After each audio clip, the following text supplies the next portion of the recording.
Hey, welcome back to the channel. So, I'm back at home. I have, this is now a pop-up piston in here. I'm going to see if we can get compression, because that would be pretty groovy. Doesn't sound like hippie, but is what it is. Okay, get some C-clips here. Hands are cold. It's flipping nasty here in Edmonton. The wind and the rain in the cemetery. Oh, I'm going to headstone zone.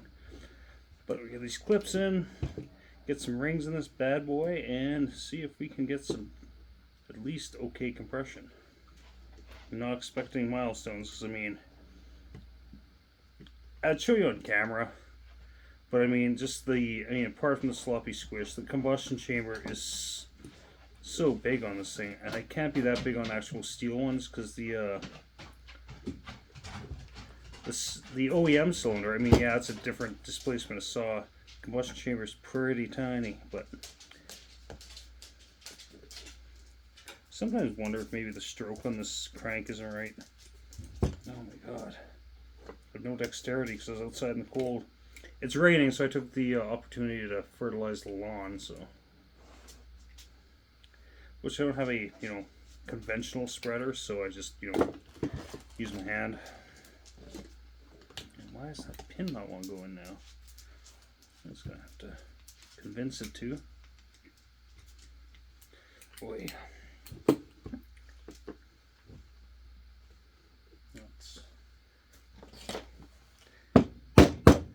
Yeah, maybe something actually warped a little bit from welding. Usually, some people say, oh, you can't just weld a pop-up piston, it's not going to work. And you know what, if you throw a roll of MIG wire in your MIG welder and try to do this, yeah, it's probably not going to work. That's kind of weird. Oh, the other side's not like that. There's a side like that. Oh, sorry, just this piston's kind of a weird design. Yeah, that'll work.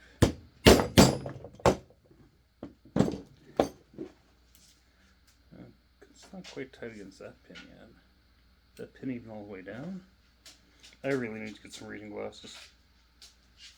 There we go. Okay. That one is in. I'll get this guy in.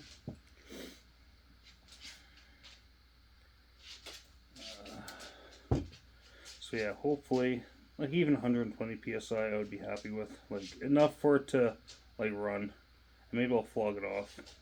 I was going to turn it into a giveaway saw, but I don't want to give away a piece of shit. But I'll sell it, saying that it might be a piece of shit. I'm okay with that.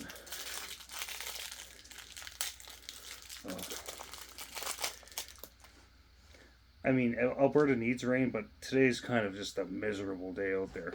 And the water's pooling in places that... oh, shit. Excuse my language. After all that, the piston's on the wrong way. That's awesome. How's your day going? Okay. Grip on that pin. Got ahead of myself and didn't even pay attention. Don't want a repeat of the steel or the Neotech 872 where I put the piston in wrong way and completely flipping grenaded. Like completely grenaded. I apologize for a second.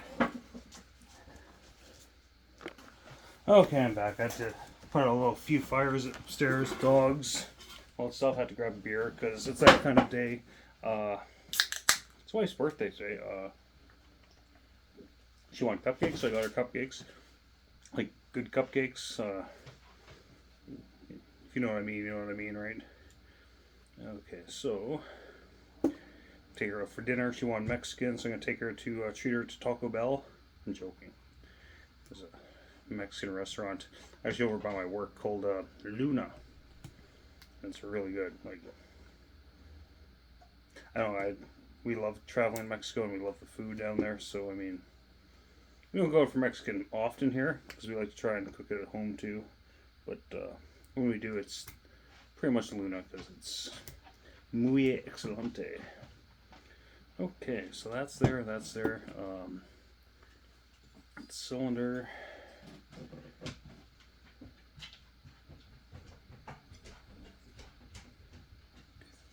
Make sure I had that in the right way. So if I did that again, I would just blow this thing up with tannerite.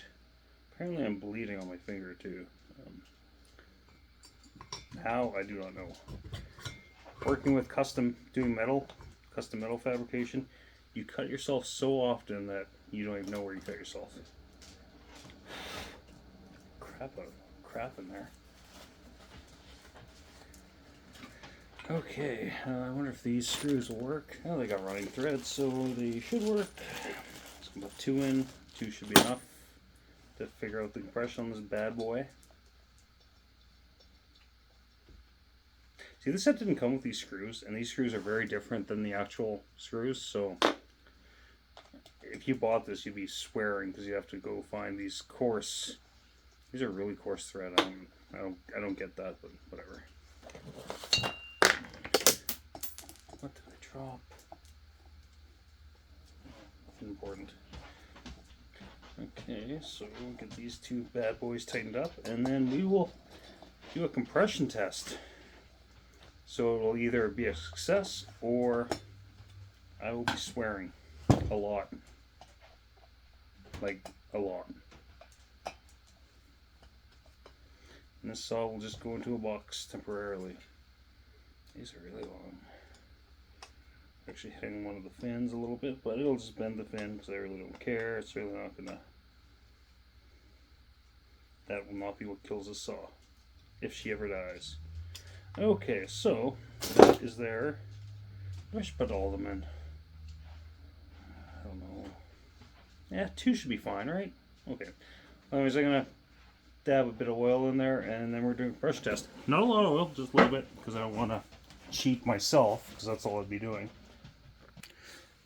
But get out of there. There's nothing to eat on that. Come on, out. Go. Sorry, dog issues. Okay, so we got this clamping device. She's got some assembly lube in her. Yeah,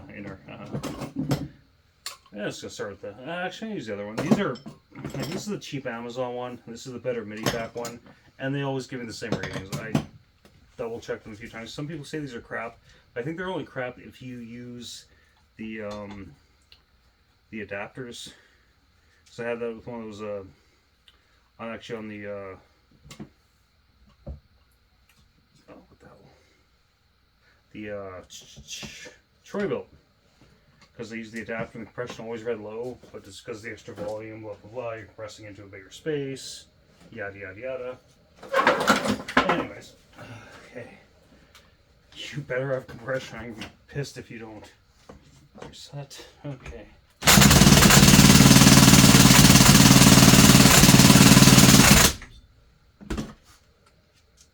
Wow, we got like 110 PSI now. Wow, that's awesome. But that might be enough once the rings break in.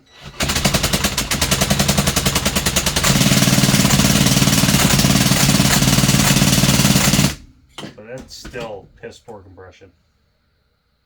Yes, that's what. That's not even 110.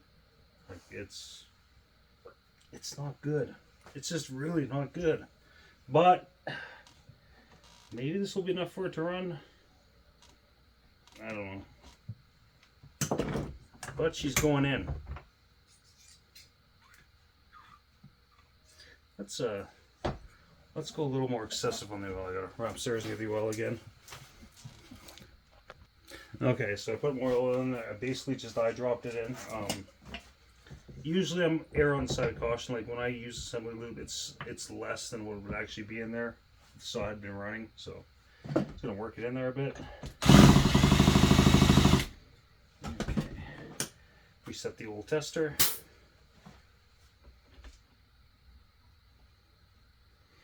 Either way, this is gonna go in the saw, but I'm gonna have a really nasty review about both of these because they're garbage. Don't buy them. Like I said, I'm not anti-Chinese parts because I've had very good luck with Chinese parts, but these ones just they can go eat a bag of dicks.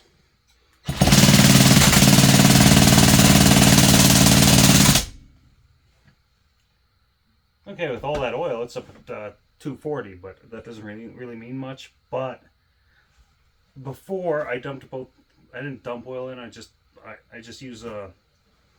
Usually I'll just dip one of these in and just drip some in there. But at least I think this thing will run.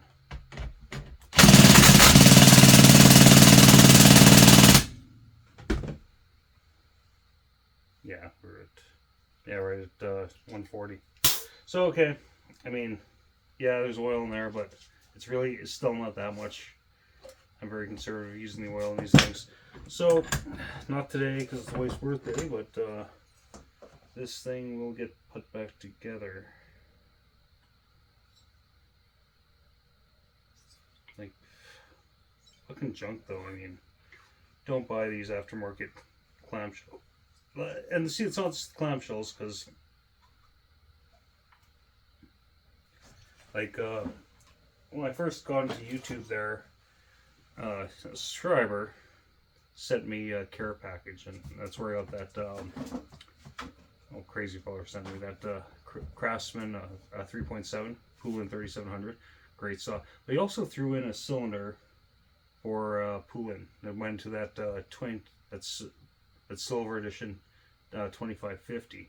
And the thing about those is those clamshells are actually better than the OEMs because the OEM ones are chrome piston with aluminum bore, and compression is abysmal. Like, at best, you're looking at like 130, 135. I know compression doesn't mean a lot, but there is a point where, you know, you'd like to see, you know, north of 150, in my opinion. There's a point where you get too high and just makes too much heat and blah, blah, blah, and there's too much resistance, so you're losing power trying to compress the charge to get to that point where it's not efficient. But the aftermarket ones were chrome bore with aluminum piston, which is the way it should be, and they actually produce even.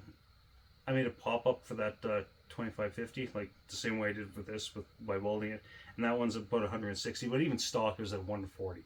That was out of the box. So in that case, the aftermarket Chinese stuff, clamshell ones, are actually better than the green Poolin ones. Poolin Pro ones would have chrome bores anyways, but yeah, if you got like a crappy Poolin 2150, get a Chinese kit, put it in, it'll actually be better. Anyways, I'm done rambling. Yeah, so this saw's gonna get back together probably tomorrow. Need to get off the bench. I tore apart this Johnster at 450. I want to get, but I'm waiting for a ring for it. I finished Sean's farm saw. He got a new piston, a little red barn piston. So I've never actually used one. I hear very conflicting opinions of those pistons. I know the pop-ups aren't worth it, but hopefully just an OEM one, because his rings are shot. I go down Bragg Creek to get new rings, but I'm not doing a 6-hour drive to just get rings for his saw. So he ordered the piston kit. I want to get that back together. Cylinder's been ported, and should be a good runner. But yeah. And then after that, I got started working on saws for Tazapalooza because that's coming up, and I want to bring, you know, I don't know what I'm going to bring.